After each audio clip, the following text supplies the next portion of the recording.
आज जो हम टॉपिक यहाँ पर टच करने वाले हैं वो आज तक मैंने जितने भी सेशंस करे हैं उन सब में से सबसे इम्पॉर्टेंट टॉपिक है, वो है how to choose your career. कि जो पेरेंट्स हमसे एक्सपेक्ट करते हैं कुछ हद तक वो एक्सपेक्टेशंस भी पूरी हो जाए और जो हम करना चाहते हैं वो भी हम कर सकें और आगे फाइनेंशियली ग्रो करने की जो पॉसिबिलिटीज़ हैं वो इनफाइनाइट हो।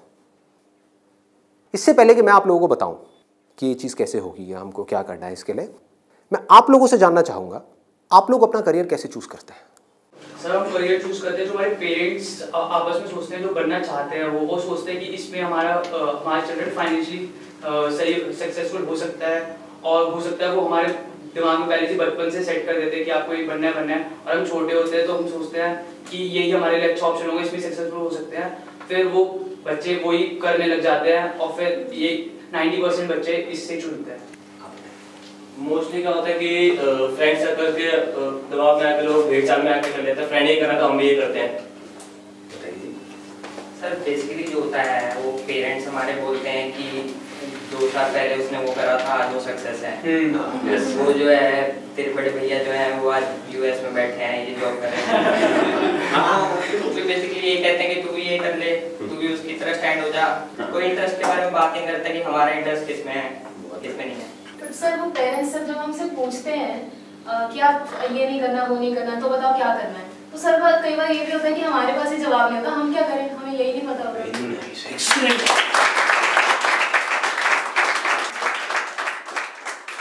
इसमें गलती पेरेंट्स की भी नहीं है। जैसे मैं आपको बोलता हूँ कॉमर्स, कुछ लिमिटेड ऑप्शंस माइंड में आते हैं। क्या आते हैं? सीए आता है और बीकॉम आता है और बीबीए आता है, एमबीए आता है, सीएफए आता है, और कोई ऑप्शन आता है? आता ही नहीं है।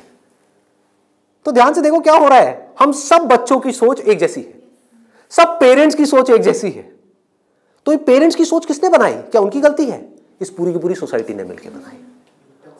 पेरेंट्स की सोच बनी और पेरेंट्स से बचपन से आज तक जो उन्होंने सुना देखा करा वहां से आपकी सोच बनी आपके पेरेंट्स से। तो अल्टीमेटली आप में और आपके पेरेंट्स में कोई फर्क नहीं है, उनको ब्लेम मत करो।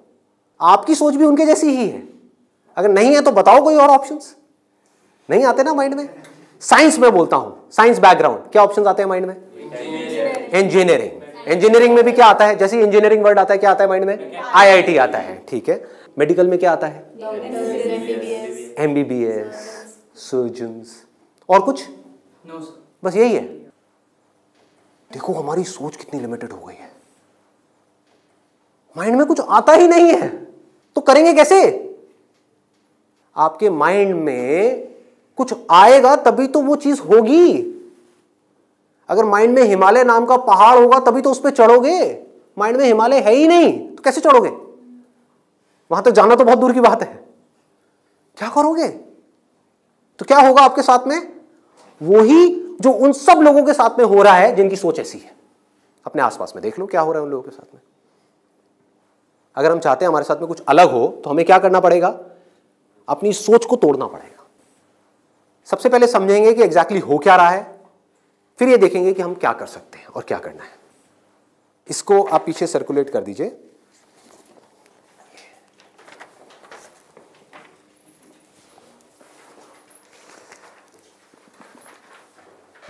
इसमें लिखा है how to choose a career.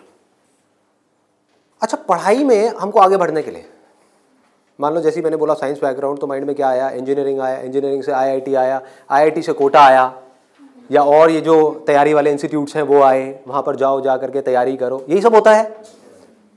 तो अब अगर आपको इस रास्ते पे सक्सेसफुल होना है, कि मतलब आपको आईआईटी में पहुँचना है, आईआईएम्स में पहुँचना है, मेडिकल में टॉप कॉलेज में पहुँचना है, तो क्या चाहिए? हार्डवर्क से काम हो जाएगा। आराम से सोचो, आराम से सोचो। ये जो सोच है ना हमारी वो बड़ी खतरनाक बनी हुई है। उसी सोच पे क्वेश्चन मार्क लगाना है। हार्डवर्क सबसे ज्यादा कौन करता है? एक रिक्शे वाला, लेबरर सक्सेसफुल हो जाता है वो। ऐसे बच्चे देखे हैं जो बहुत हार्डवर्क करते हैं और तब भी नहीं हो पाता उनका, और ऐसे बच्चे हैं जो इतना हार्डवर्क नहीं करते हैं, अपनी लाइफ में एक बैलेंस बनाते हैं, मतलब घूमते फिरते भी हैं, मजे भी करते हैं, साथ साथ में पढ़ाई भी करते हैं और वो टॉप कर जाते हैं। तो इसका मतलब क्या है? हार्डवर्क पे क्वेश्चन मार्क लगाओ। हार्डवर्क इंपॉर्टेंट है, लेकिन हार्डवर्क भी अगर सही डायरेक्शन में ना किया जाए तो बकवास है। समझ रहे हो? सक्सेस यहां है, आप वहां भाग रहे हो पूरी जान लगा करके पागलों की तरह, कभी सक्सेसफुल हो सकते हो? हार्डवर्क तो कर रहे हो, क्यों नहीं हो सकते? डायरेक्शन ही गलत है। सबसे पहले क्या चाहिए? एक सही डायरेक्शन चाहिए, सबसे पहले, मोस्ट इंपॉर्टेंट। मतलब कि जिस डायरेक्शन में हम भाग रहे हैं, पहले हमको उसको समझना है कि हम सही डायरेक्शन में भी भाग रहे हैं या इसलिए भाग रहे हैं क्योंकि सब भाग रहे हैं। या ये कहो, हो सकता है ये जो सब भाग रहे हैं उसमें से कुछ लोगों के लिए वो डायरेक्शन सही हो, हमारे लिए गलत हो। समझ पा रहे हो? पता कैसे चलेगा कि कैसे पता लगेगा? एक्सीलेंट। देखो क्या है, सिर्फ 2 पैरामीटर्स हैं जिसके ऊपर हमको दिमाग लगाना है। एक है कंपटीशन, एक है कंसंट्रेशन पावर। जहां पर भी कंपटीशन ज्यादा है, मतलब क्या है कि वहां पर लाखों बच्चे ट्राई कर रहे हैं, होना कितनों का है? 1%, 2%, 3%। रियलिटी है। मैं कुछ भी हाइपोथेटिकल बात नहीं करूंगा। क्या ये जो लाखों बच्चे ट्राई करते हैं, कोई भी ये सोच करके ट्राई करता है? लाखों रुपए जा करके कोचिंग इंस्टीट्यूट में स्पेंड करता है कि मेरा नहीं होगा? देखो कितना मजेदार है। मतलब लाखों को यह लग रहा है कि हमारा हो जाएगा। तो अब सबसे पहला यहां पर जो क्वेश्चन पूछना है, जो ना अभी पेरेंट्स पूछ रहे हैं ना बच्चे खुद पूछ रहे हैं, वो अपने आप से पूछना है। वो ये कि मेरी कंसंट्रेशन पावर्स कैसी है। सिंपल है ना? इसमें कोई कॉम्प्लिकेटेड है? कि अगर आपको इन कॉम्पिटिटिव एग्जाम्स में कॉम्पीट करना है, दिन में 10-10 घंटे पढ़ना है, 15-15 घंटे पढ़ना है, उससे भी काम नहीं होने वाला, क्योंकि बहुत लोग पढ़ते हैं फिर भी नहीं कर पाते। तो इसका मतलब क्या है? आपको अपने आप से सच बोलना होगा। अब ये बड़ा टेढ़ा काम है, क्योंकि दुनिया में हमारी आदत क्या पड़ी हुई है? झूठ बोलने की। किसी से भी जाकर के पूछो, हाँ भाई तेरे में पोटेंशियल है, कर लेगा आईटी? हाँ मैं तो कर लूंगा, मैं तो कर लूंगा। फिर हुआ क्यों नहीं? हुआ क्यों नहीं? अरे वो लक साथ नहीं हो पाया, कोई वजह होगी, नहीं हो पाया। मतलब क्या था? डायरेक्शन ही गलत थी, स्टार्टिंग ही गलत हो गई। अब आप कैसे ये डिसाइड करोगे कि आपकी कंसंट्रेशन पावर स्ट्रांग है या नहीं है? माइंड की थोड़ा सा डेप्थ में जाते हैं। कैसे डिसाइड करोगे? जब भी आप किसी कॉम्पिटिटिव एग्जाम में कॉम्पीट कर रहे हो, तो आपको ये देखना होगा आपके कॉम्पिटिटर्स कौन है। फॉर एग्जाम्पल, आप एक रेस में भाग रहे हो, आपके साथ में कोई एथलीट है जिसने 10 साल प्रैक्टिस करी है रेस में भागने की। आप कभी नहीं भागे, धीरे धीरे जॉगिंग करी है, लेकिन रेस में कभी तेज नहीं भागे। जीत पाओगे उससे? करो हार्डवर्क। वो 10 साल से भाग रहा है और वो रुकने वाला नहीं है, उसके पास में पूरा का पूरा एक मोमेंटम है। वो अगले 2 साल तक भी ऐसे ही भागने वाला जैसे वो 10 साल से भागता आया है। आप अभी भागना शुरू कर रहे हो। तो पहले अपनी कंसंट्रेशन पावर्स को कंपेयर करना है किसी और के साथ। That is going to be a realistic solution. एक है थियोरेटिकल सोल्यूशन। थियोरेटिकल क्या है? माँ बाप कह रहे हैं बच्चों को भागो, बच्चे भी अंदर से कह रहे हैं भागो। यही हो रहा है, करेंगे करेंगे करेंगे करेंगे करेंगे, चार्ज अप हुए पड़े हैं पागलों की तरह। इनको ये नहीं समझ पा रहा कि मेरे अंदर वो स्ट्रेंथ है भी या नहीं है। बहुत बारीक बात है, अगर इसको हमको समझ आए तो। एक बॉक्सिंग रिंग में आप हो, ठीक है, तो सामने देखो कि जो बॉक्सर है वो है कौन जिससे आप लड़ने के लिए जा रहे हो। इसी को तो कंपटीशन बोलते हैं। तो अगर उस कंपटीशन को आपको जीतना है, और जीतना ही है, हारना किसको है? किसको अपने माँ बाप के पैसे डुबोने हैं? किसको अपनी लाइफ खराब करनी है? जीतना ही है। तो जीतने का क्या तरीका है? पहले अपने कॉम्पिटिटर्स की स्ट्रेंथ को समझ जाओ। समझ लो कि आप कॉम्पीट कर किसके साथ में रहे हो। वो कैसे समझोगे? रियलिस्टिकली अपने आप से पूछो, अपने स्कूल के बैकग्राउंड के बेस पे या जो भी आज तक आपने किया है उसके बेस पे। कुछ बच्चे होते हैं जिनको एक चैप्टर है, मान लो एक बुक में, उसको पूरा याद करने में या समझने में 1 घंटा लगता है। आपको कितनी देर लगती है? 5 घंटे, 6 घंटे, 10 घंटे या आधा घंटा? ये पूछो अपने आप से। Then you will be able to जज your strength in comparison to your competitors. ये जो 13 लाख बच्चे हैं, इसमें से 10% बच्चे ऐसे हैं जिनकी कंसंट्रेशन पावर्स एक्स्ट्रा ऑर्डिनरी है। उनसे अगर आप कॉम्पीट कर रहे हो तो एटलीस्ट आपकी कंसंट्रेशन पावर्स एक्स्ट्रा ऑर्डिनरी होनी ही चाहिए। और कंसंट्रेशन पावर एक दिन में एक्स्ट्रा ऑर्डिनरी नहीं होती है, ये प्रैक्टिस है। मतलब उन्होंने कई सालों तक इसकी प्रैक्टिस करी है, तब जाके उनकी कंसंट्रेशन पावर एक लेवल तक पहुंची है। तो आप अपने आप से ईमानदारी से सवाल पूछो तो सही कि आपकी कंसंट्रेशन पावर है कैसी। अगर एक्स्ट्रा ऑर्डिनरी है और आप ऐसे कंपटीशन में जा रहे हो जहां पे कंपटीशन बहुत हाई है, तो आपके सक्सेसफुल होने के क्या चांसेस हैं? क्या 100% है? पूछो अपने आप से, दिमाग को खोलो। दिमाग बंद हुआ पड़ा है लोगों का। IIT में लोग कहाँ से आते हैं? सिर्फ दिल्ली से आते हैं, सिर्फ बॉम्बे से आते हैं? कहाँ से आते हैं? ऑल ओवर इंडिया से। मान लो 1 लाख बच्चे ऐसे हैं इंडिया में अलग अलग स्कूल्स में जो अपनी अपनी क्लास में टॉपर हैं। उनको क्या लग रहा है कि मेरी स्ट्रेंथ बहुत तगड़ी है। ये बात हो रही है टॉपर्स की। लेकिन जब वो जाएंगे कॉम्पीट करने तो और भी ऐसे टॉपर्स आए होंगे जो उनसे भी आगे होंगे। आप समझ गए? तो यहां पे आपने क्या किया? एक बहुत बड़ा काम कर दिया, अपने आप से सच बोल दिया और यही सच जा करके अपने घर वालों को बोल दिया। इससे क्या होगा? आप एक ऐसे कंपटीशन से बच सकते हो जहां पर आपके हारने के चांसेस बहुत ज्यादा है, क्योंकि एक्चुअल में कंपटीशन है किसके बीच में? देखो, उन लोगों के बीच में जिसमें पोटेंशियल है। एक रेस हो रही है ओलंपिक्स में, वो किसके लिए है? जिसने बहुत प्रैक्टिस करी है, जिसके अंदर पोटेंशियल है, स्टैमिना है, फोकस करने की पावर्स है, डिस्ट्रैक्शन से वो अपने माइंड को हटा सकता है, उसके लिए है ना। सबके लिए तो नहीं है। अगर सबको भगा दिया जाए उस रेस में तो क्या होगा? क्योंकि उसमें जीतने के बाद गोल्ड मेडल मिलता है, अखबार में फोटो आती है। अखबार में फोटो आती है ना, इन कोचिंग इंस्टीट्यूट्स की फोटो आती है, नाम लिखे होते हैं, ऑल इंडिया रैंक ये है, ये है, ये है। उसको देख करके क्या होता है माँ बाप की हालत? उनको उसकी फोटो नहीं दिख रही होती, अपने बच्चे की फोटो दिख रही होती है।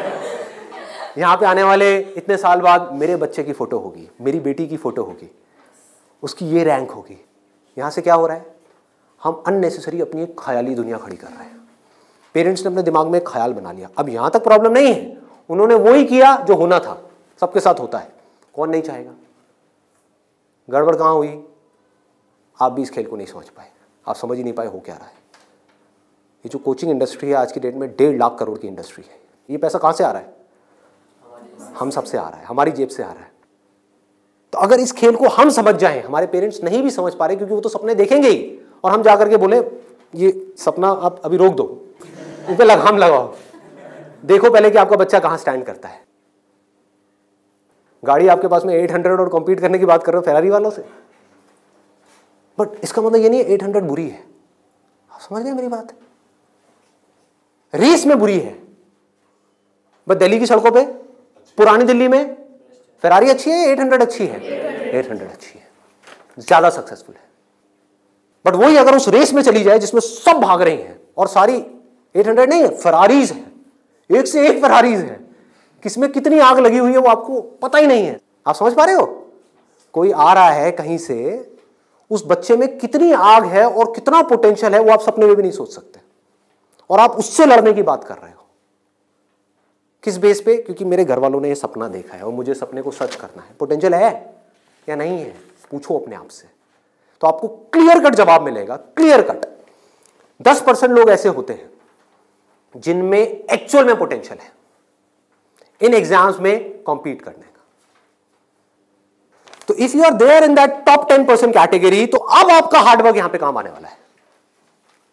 Depending upon your hard work, बशर्ते आपके अंदर पोटेंशियल हो।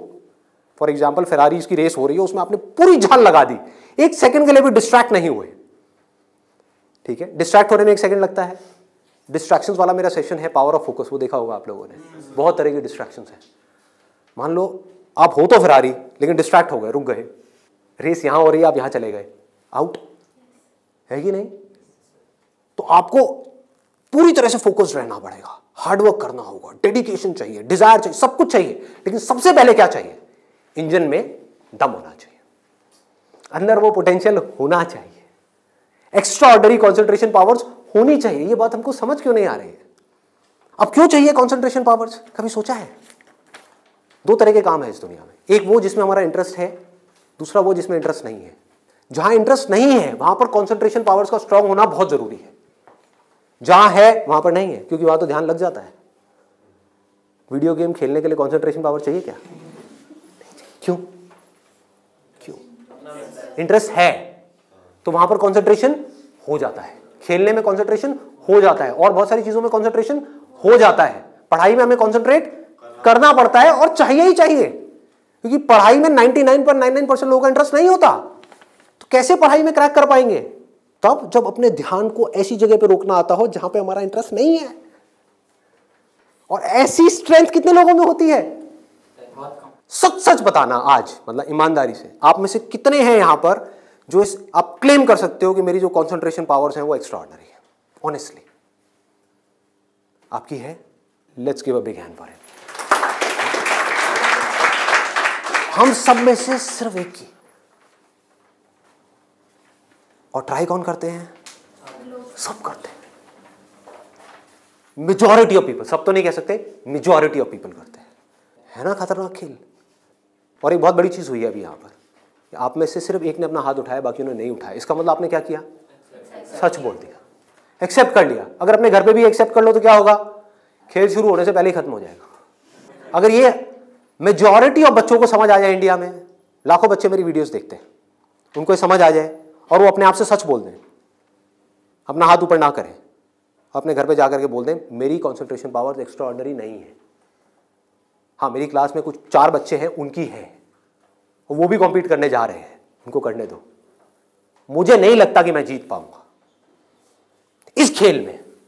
हाँ, कुछ और ऐसे खेल हैं जहां पर मैं फाड़ दूंगा। तो क्या होगा? अब क्या आपके पेरेंट्स भेजेंगे आपको? पहले ही बोल दो, आपने भेजना है भेज दो, लेकिन आपका पैसा डूबेगा। 5 लाख डुबोने हैं, डुबो दो। भेजना है भेज दो, मुझे पता है मेरा नहीं हो पाएगा। ये झूठ है, ये नेगेटिव थिंकिंग है, या ये रियलिस्टिक थिंकिंग है? समझो, realistic thinking, that is the biggest thing जो हमको समझना है।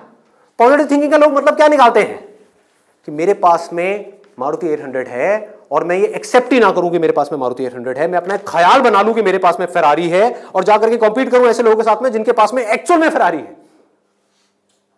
फर्क पता लग रहा है? और ऊपर से अपने आप को पॉजिटिवली अंदर से मोटिवेट करता रहा हूं। घर वाले भी मुझे रोज फोन करके, नहीं बेटा तू कर सकता है, कर सकता है, कर सकता। रियलिटी को देखो ही ना, अपनी स्ट्रेंथ को देखो ही ना, अपनी आंखें बंद कर लो, सच बोलो अपने आप से। जीत सकते हो तो लड़ो, नहीं जीत सकते तो कोई ऐसी जगह पे जाओ जहां पे आप जीत सकते हो, या बेटर स्टिल जहां पे कोई कंपटीशन ही ना हो। आगे बढ़ते हैं। दूसरा क्या है? ये तो हो गई पहली कैटेगरी, एक्स्ट्रा ऑर्डिनरी, जो यहां पर अभी कोई भी नहीं मिला, सिर्फ एक मिला है। दूसरा है ऑर्डिनरी। 90% लोग एक क्लास में, 90% स्टूडेंट्स इंडिया में वो इस सेगमेंट में आते हैं। अब मजे की बात क्या है, ये जो कोचिंग इंस्टीट्यूट्स हैं, इनकी दुकानें कैसे बच्चों से चल रही है? ऐसे बच्चों से। कुछ रोल मॉडल्स दिखा करके, देखो हमारे इंस्टीट्यूट से ये है, उन्होंने ये कर दिया, जनता को लेकर के आएंगे, जितनी ज्यादा भीड़ आ जाए उतना अच्छा। तो इस पूरी प्रॉब्लम को अगर सॉल्व करना है तो कौन करेगा? एक स्टूडेंट ही कर सकता है। आप चाहो तो स्टैंड ले सकते हो। स्टैंड मतलब क्या? सच बोल दो। ऑर्डिनरी लोग 90% ये कहां जा रहे हैं? हाईली कॉम्पिटिटिव फील्ड्स में जा रहे हैं। क्यों जा रहे हैं? क्योंकि सब जा रहे हैं, क्योंकि उन्हें लग रहा है कि मेरा हो जाएगा। मैं ये नहीं कह रहा कि अगर आप ऑर्डिनरी हो और एक हाई कॉम्पिटिशन वाली फील्ड में जा रहे हो तो आपका नहीं होगा। I am not saying that the possibility is 0%, I am saying possibility is 1%। Genuine है वो भी तब है अगर आप मेहनत करो तो। अगर वहां जाकर के मेहनत ही ना करो तब तो बिल्कुल नहीं होगा। अगर आप बहुत मेहनत करो तो 1%। क्योंकि मैं हिम्मत नहीं तोड़ूंगा ऐसे लोगों की।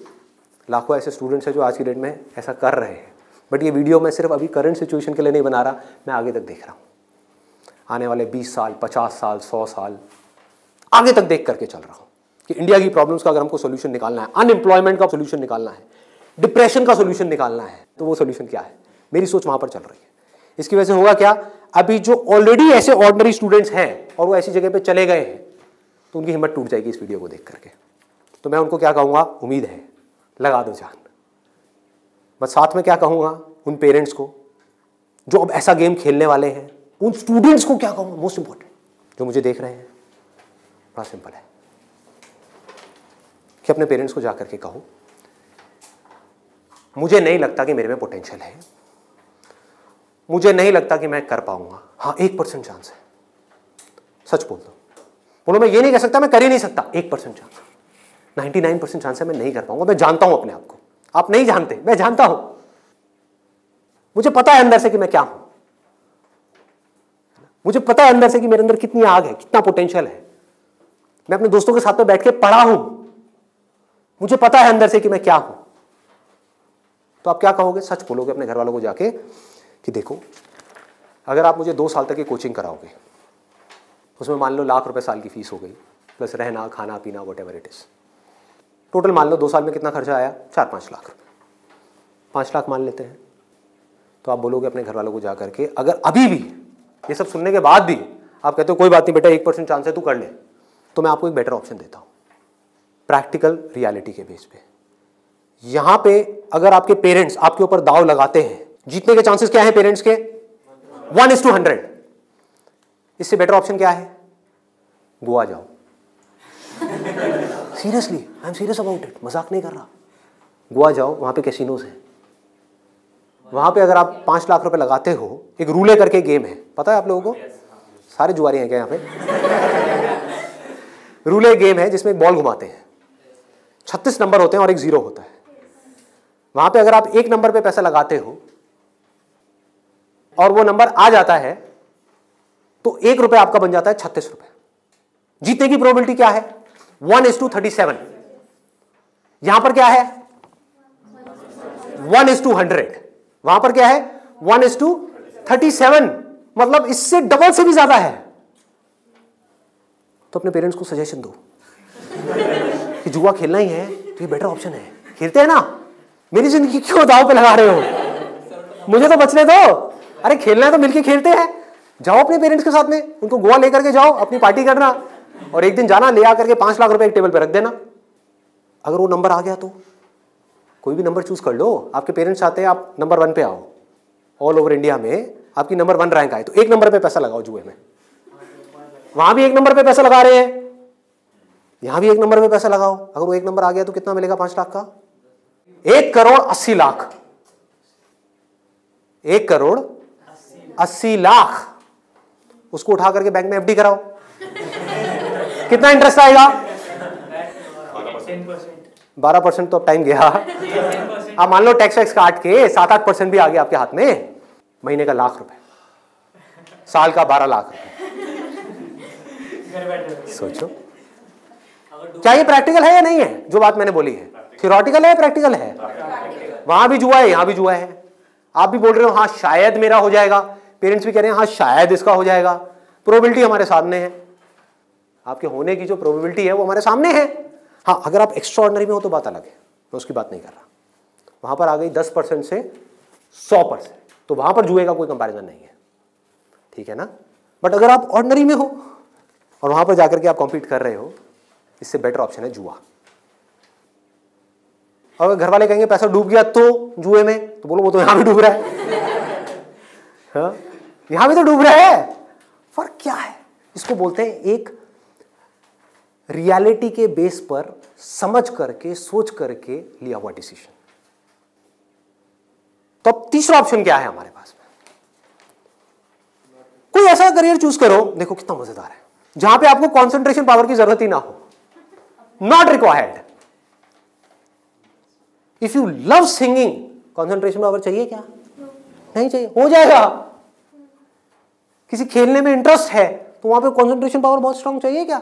हो जाएगा, घंटों तक हो जाएगा। एक है कंसंट्रेट करना पड़ता है, एक है कंसंट्रेशन हो जाता है। दोनों में बहुत फर्क है। इंटरेस्टिंग है तो कंसंट्रेशन हो जाता है, इंटरेस्टिंग नहीं है, बोरिंग है तो कंसंट्रेट करना पड़ता है, फिर चाहे वो पढ़ाई हो चाहे जॉब हो। ये छोटी सी सोच चाहिए, समझ चाहिए। अब यहां पे क्या चलेगा? इन फील्ड्स में कंपटीशन क्या है? आर्ट हो गया, स्पोर्ट्स हो गया, कोई भी क्रिएटिव फील्ड हो गई, वहां पर कंपटीशन क्या है? बहुत ज्यादा है उन लोगों के लिए जो मीडियोकर है। लेकिन अगर आपके अंदर टैलेंट है, कोई कंपटीशन नहीं है, क्योंकि दोनों को आपस में कंपैरिजन किया ही नहीं जा सकता, कोई नंबर्स नहीं है ना। ध्यान से समझो, जैसे आप किसी एग्जाम में जाते हो तो एक कंपेयर किया जा सकता है आपको किसी से, क्योंकि आपके आए 90%, किसी और के आए 99%, तो कंपैरिजन है। टैलेंट में क्या है? आपके अंदर एक तरह का टैलेंट है, किसी और के अंदर और कोई तरह का टैलेंट है। आप जो कर सकते हो वो नहीं कर सकता, वो जो कर सकता है वो नहीं कर सकता। एक सिंगर है, उसकी अलग तरह की आवाज है, कोई और सिंगर है, उसकी अलग तरह की आवाज है। अब यहां पे भी एक छोटा सा प्रॉब्लम है। प्रॉब्लम क्या है यहां पर? प्रैक्टिकली आप लोग बताओ कि प्रॉब्लम क्या है यहां पर इस तरह का कुछ करने में? स्कोप क्या होगा, क्या नहीं होगा? देखो अगर टैलेंट हो तो स्कोप होगा या नहीं होगा? होगा। बट ऑब्वियस, टैलेंट कैसे डेवलप होता है? प्रैक्टिस। और ये भी तभी काम आएगा जब इंटरेस्ट होगा। समझ गए ना? जितना ज्यादा इंटरेस्ट होगा उतना ही ज्यादा पैशन होगा, जितना ज्यादा पैशन होगा उतना ही ज्यादा पैशन के साथ प्रैक्टिस करोगे, जितना प्रैक्टिस करते चले जाओगे उतना ही टैलेंट बढ़ता चला जाएगा, जितना आपका टैलेंट बढ़ता चला जाएगा आपके लिए कंपटीशन उतना ही कम होता चला जाएगा। क्लियर है ना? बट आप इन सारे रूट से भागने के लिए वहां पर जा रहे हो तो भगवान ही मालिक है आपका। समझ गए? पढ़ाई के टॉर्चर से बचने के लिए जबरदस्ती कोई ऐसा काम नहीं है जो आपको बहुत इंटरेस्टिंग लगता है फिर भी आप कर लो, आपको हाँ ये सही है, तो आपका वही हाल होगा जो वहां पे कंपटीशन में बाकी लोगों का हो रहा है। मतलब आपको जेन्युइनली चूज करना होगा कोई ऐसा interest which you are extremely passionate about, extremely passionate about. ठीक है, इससे भी एक स्टेप आगे बढ़ते हैं। यहां पे प्रॉब्लम एक है बहुत सिंपल सी, जो मेरे पास में कमेंट्स आते हैं कि हमें पता ही नहीं है कि ऐसा इंटरेस्ट क्या है। I don't know what that interest is. मेरे लिए ऐसा कोई इंटरेस्ट नहीं है, कोई ऐसा टैलेंट नहीं है, कोई ऐसी स्किल नहीं है जो मैं कह सकूं कि हाँ इसके बेस पे मैं अपनी पूरी लाइफ स्टेक पे लगा सकता हूं। उनके लिए क्या सोल्यूशन है? आपके घर वाले चाहते हैं आपको डिग्री मिले, आप चाहते हो कुछ अपना करना, फाइनेंशियली भी सक्सेसफुल हो जाओ, तो उसका ऑप्शन क्या है? ये रहा। यानी कि आप बहुत ज्यादा टफ एग्जाम्स को क्रैक नहीं कर सकते, बहुत ज्यादा टफ पढ़ाई नहीं कर सकते, लेकिन आप पढ़ सकते हो। तो आप एक ऐसी फील्ड चूज करते हो जहां पे कंपटीशन लो है, जहां पे कंपटीशन कम है, और अगर वहां पर आप स्मार्ट वर्क करने लग जाओ तो आपके जीतने के जो चांसेस हैं, सक्सेसफुल होने के चांसेस हैं, that starts from 10% and goes up to 100%, as good as उन लोगों के कंपैरिजन में जो यहां पर टॉप पर है। और यहां पर कोई लिमिट नहीं है कि हम क्या कर सकते हैं। स्मार्ट वर्क को मैंने नीचे डिफाइन भी किया हुआ है कि what does smart work mean. It means developing your understanding, that is smart work. जो काम आप कर रहे हो उसकी समझ अगर आपको है कि आप क्या कर रहे हो, क्यों कर रहे हो, कैसे कर रहे हो, तो आप स्मार्ट वर्क कर रहे हो। समझ नहीं है बस कर रहे हो तो आप हार्ड वर्क कर रहे हो। अब इसमें मैं आपको एक प्रैक्टिकल एग्जांपल देने वाला हूं। एक सिंपल सा करियर मैं आपको बता रहा हूं, फिजियोथेरेपी। सुना इसके बारे में सबने? अभी कुछ दिन पहले मेरी नेक में थोड़ा सा पेन हुआ, मैंने गूगल पे जाकर के सर्च किया physiotherapy services at home in my area. Locality मैं नहीं बताऊंगा नहीं तो लोग मेरे घर आ जाएंगे। तो मैंने सर्च किया, वहाँ पर ऊपर कुछ लिस्टिंग्स आई, कुछ वेबसाइट्स आई, उसमें एक डॉक्टर का नाम मुझे मिला, उनकी मैं वेबसाइट पे गया, वहाँ जा कर के उन डॉक्टर के बारे में मैंने 2-3 मिनट पढ़ा, समझा, मुझे अच्छा लगा पढ़ करके, समझ करके। उनको फ़ोन किया, वो मेरे घर पे आए, उन्होंने मुझे 7 दिन तक फिजियोथेरेपी ट्रीटमेंट दिया। वो एक ट्रीटमेंट का लेते हैं 500 से 700 रुपये, कई बार 1000 रुपये भी लेते हैं, depending upon the complications and time involved. मेरे से उन्होंने लिए 500 रुपये। मैंने उनसे पूछा कि आप दिन में ऑन एन एवरेज कितने ट्रीटमेंट्स करते हो? उन्होंने कहा एक दिन का ऑन एन एवरेज मैं 8 से 10 ट्रीटमेंट्स करता हूँ। मैंने कैलकुलेशन करी, दिमाग से रहा, 8 से 10 का मतलब क्या हुआ? 4 से 5,000 रुपये एक दिन का, एक महीने का नहीं, एक दिन का। कितना हो गया एक महीने का? लाख से 1.25 लाख रुपए।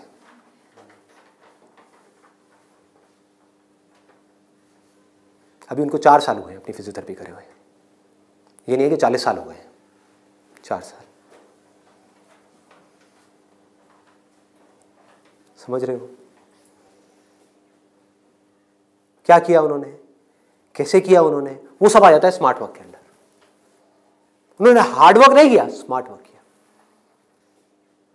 ज्यादातर लोग क्या करते हैं, एक हाईली कॉम्पिटिटिव फील्ड के अंदर जाकर के कॉम्पीट करते हैं, वहां होता है नहीं, जाकर के किसी लोकल कॉलेज में फंस जाते हैं, वहां से निकल करके जॉब के लिए धक्के खाते हैं। इसके आगे सोच बढ़ ही नहीं पाती है। जॉब नहीं मिल रही तो दुखी हो जाते हैं, उसके बाद में जब बहुत टाइम तक जॉब नहीं मिल रही होती तो जो भी जॉब होती है, जैसी भी जॉब होती है, कर लेते हैं।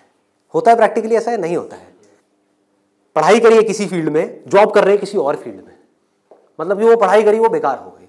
स्मार्ट वर्क किसे कहते हैं? आप एक फिजियोथेरेपी कॉलेज में गए, कोई टॉप कॉलेज नहीं जहां पे अगेन कंपटीशन है, किसी लोकल कॉलेज से। क्योंकि कोई भी जब फिजियोथेरेपी कराता है तो पूछता नहीं आपने कौन से कॉलेज से किया है। मैंने नहीं पूछा, कोई नहीं पूछता। तो किसी भी कॉलेज से अच्छे से जा करके आप स्टडी करके आ गए, डिग्री लेकर के आ गए। आप कहीं भी जाओगे कभी भी आपको जॉब तो मिल ही जाएगी, जो सुन करके आपके घर वाले कन्विंस हो जाएंगे, कहेंगे हाँ ठीक है एक बैकअप प्लान तो है। तो एक ऐसा रास्ता जहां पर वर्स्ट के सिनेरियो में आपको जॉब भी मिल जाए लेकिन बेस्ट के सिनेरियो की कोई अपर लिमिट ना हो। अब बात आती है कैसे करोगे आप इस चीज को। इसका स्कोप देखो कि आने वाले टाइम में अभी जितनी तेजी से मोबाइल, लैपटॉप, कंप्यूटर सब लोग इस तरह भाग रहे हैं, सबके ये प्रॉब्लम्स आनी ही आनी है। बैक में प्रॉब्लम आनी ही आनी है, नेक में प्रॉब्लम आनी ही आनी है, और पता नहीं कितनों को कितनी आ भी रही है। आपके घर में भी जो आपके पेरेंट्स हैं उनको सबको कहीं ना कहीं दर्द होगा। तो आपने पहले तो ये समझा कि हाँ, इसका स्कोप कभी कम नहीं होने वाला, बढ़ने ही वाला है। ठीक है, इसमें कंपटीशन भी बढ़ेगा जब स्कोप ज्यादा है तो, लेकिन किन लोगों के लिए बढ़ेगा? जो हार्ड वर्क कर रहे हैं, लेकिन जो स्मार्ट वर्क को समझ पा रहे हैं वो कुछ भी कर सकते हैं। तो आप क्या कर सकते हो? आपने कहा कि सिर्फ इससे काम नहीं चलने वाला, वो मुझे समझ आ रहा है, जैसे मैंने फिजियोथेरेपी का किया, सिर्फ इससे काम नहीं चलने वाला, तो इसके साथ में कुछ और चीजें भी हैं जो मुझे सीखनी पड़ेंगी। क्या सीखना पड़ेगा? जिसका हो सकता है इससे डायरेक्ट कोई कनेक्शन ना हो। 1 महीने का छोटा सा कहीं से वेबसाइट डेवलपमेंट का कोर्स कर लिया, और ऑनलाइन मार्केटिंग का, कि ऑनलाइन मार्केटिंग कैसे करते हैं। गूगल में जब भी आप कुछ सर्च करते हो तो वहां पे एड्स आती हैं, उसको बोलते हैं गूगल एडवर्ड्स। ये किस तरह से काम करता है। आपने कहा ऑनलाइन मार्केटिंग मैंने सीख ली, उसके अलावा मुझे अपनी कम्युनिकेशन स्किल्स पे काम करना होगा, क्योंकि अगर मैं कहीं जा रहा हूं, किसी से बात कर रहा हूं और मैं बेवकूफ लग रहा हूं बात करने में, तो कोई मुझे दोबारा क्यों बुलाएगा। तो आपने क्या किया? कम्युनिकेशन स्किल्स का एक कोर्स किया 1 महीने का, उसके अलावा इंग्लिश स्पीकिंग का एक कोर्स किया 6 महीने का या 1 साल का। इस सबसे हो क्या रहा है? आप एज एन इंडिविजुअल बेटर बनते चले जा रहे हो। उसके बाद में धीरे धीरे आप अपनी एक क्लाइंटेल बनाओगे। शुरू में मान लो आपको दिन में 2 या 4 लोगों ने बुलाया, वर्स्ट केस सिनेरियो मान लो ना, घर से आप ऑपरेट कर रहे हो, अभी आपने कोई अपना क्लिनिक नहीं बनाया है, घर से आप ऑपरेट, और ये कोई थ्योरेटिकल बात नहीं है, ऐसे बहुत सारे लोग हैं जो ऑलरेडी ये काम कर रहे हैं, बहुत लोग कर रहे हैं। अपने नाम को मल्टीपल वेबसाइट्स में आप लिस्ट कर दोगे, इनको डायरेक्टरीज बोलते हैं, ऑनलाइन डायरेक्टरीज। तो ऑनलाइन सर्च इंजन में कोई भी कुछ भी सर्च करेगा तो कहीं ना कहीं वो आप तक पहुंच जाएगा, चाहे वो एक वेबसाइट के थ्रू पहुंचे, चाहे आपके थ्रू पहुंचे, चाहे एड के थ्रू पहुंचे, चाहे कहीं से भी पहुंचे, वो आप तक पहुंचेगा। अगर उनको आपने सेटिस्फाई कर दिया अपनी बातों से भी, अपने ट्रीटमेंट से भी, ईमानदारी से जेन्युइनली अच्छा ट्रीटमेंट कर दिया, तो वो क्या करेंगे? लोकेलिटी में रिकमेंड करेंगे, अपने फ्रेंड सर्कल में करेंगे, अपने रिलेटिव्स में करेंगे। तो धीरे धीरे क्या होगा? कुछ महीनों में क्या होगा? यहां पे थोड़ा पेशेंस रखना होगा। ये नहीं है सारा काम 1 दिन में हो जाएगा। आईआईटी में भी आपका एडमिशन होगा तो ये नहीं कि हलवा है वहां से क्लियर करना, 4 साल तक लग करके दिन रात काम तो करना ही पड़ेगा ना, यहां भी करना पड़ेगा। तो आप सीखते जा रहे हो, समझते जा रहे हो, धीरे धीरे आपको कुछ ऐसी टेक्नोलॉजीज के बारे में पता लगेगा, कुछ ऐसे इक्विपमेंट्स के बारे में पता लगेगा। इसमें हजारों तरह के इक्विपमेंट्स हैं, हजारों तरह की चीजें हैं, अलग अलग तरह के ट्रीटमेंट्स के लिए। इतनी बड़ी फील्ड है ये। आप आने वाले टाइम में फिजियोथेरेपी का एक ऐसा क्लिनिक बना सकते हो अपनी सिटी में या कहीं पर भी, जो अपने आप में स्टेट ऑफ द आर्ट हो, मतलब ऐसा जो पूरे इंडिया में ना हो। और क्लिनिक आप ऐसे करते करते धीरे धीरे, अभी 1 दिन में या 2 दिन में नहीं होगा, मान लो 5 साल में होगा, 10 साल में होगा, 20 साल में होगा। क्लिनिक कितना बड़ा हो सकता है, कितने क्लिनिक्स हो सकते हैं, क्या क्या हो सकता है, कोई लिमिट नहीं। अगर कुछ लोग जो मेरी इन बातों को समझ पाए, जो बातें मैं कर रहा हूं, और कुछ ऐसी डायरेक्शन में जा पाए सेंसिबल तरीके से, smartly, not by doing a lot of hard work but by doing smart work, तेजी से आगे बढ़ पाए, तो आने वाले टाइम में यही वो लोग होंगे जो आने वाले टाइम में लोगों के लिए जॉब अपॉर्चुनिटीज क्रिएट करेंगे। अंदर से एक ये फीलिंग होनी चाहिए कि मुझे लोगों की प्रॉब्लम्स को सॉल्व करना है। अगर मैं कर पाया तो मेरी प्रॉब्लम्स तो सारी अपने आप सॉल्व हो जाएंगी, वो लोग करेंगे ना। अगर आपने किसी के दर्द का इलाज कर दिया तो वो आदमी आपको पता है क्या कहेगा? बताओ आपको क्या चाहिए। वो लोग आपके पीछे आएंगे। आपने उनको बोल दिया ना, नहीं मैं आज आपका ट्रीटमेंट नहीं कर रहा, नहीं डॉक्टर साहब आप बताओ कब आओ। मतलब कि अपने आप को अंदर से स्ट्रांग बना लो तो दुनिया भागती हुई आपके पास आएगी। ये एक रास्ता है। एक है अंदर से तो स्ट्रांग बनो मत और दुनिया के पीछे भागते रहो। भैया मेरा कुछ हो सकता है, भैया मेरा कुछ हो सकता है, भैया कहीं लगवा दो, जॉब लगवा दो, भैया ये भैया वो भैया वो। अरे काहे का भैया, समझे? ये एटीट्यूड चाहिए। ढंके की चोट पे आप काम करो। मैंने लाइफ में जो भी काम किया है बिल्कुल एटीट्यूड के साथ किया है। ये मैं कर रहा हूं, आपको चाहिए तो लो, नहीं चाहिए तो आगे बढ़ो। Does not make any difference to me, क्योंकि मैं जो कर रहा हूं आई बिलीव इन इट। मैं कोई भीख नहीं मांग रहा हूं आपसे। और बहुत सारे लोग होते थे जिनको मैं मना कर देता था, जो मैं नहीं कर रहा तुम्हारा शूट, और वो जा करके 4 लोगों को पकड़ के ले आते थे, ये बंदा जेन्युइन है, इसमें दम है ना बोलने का। वो दम कहां से आता है? सोच से आता है। सोच को खोलो, बंद करके इसमें मत रहो, फाड़ दो। और फिर भी रहना है तो आपकी चॉइस है।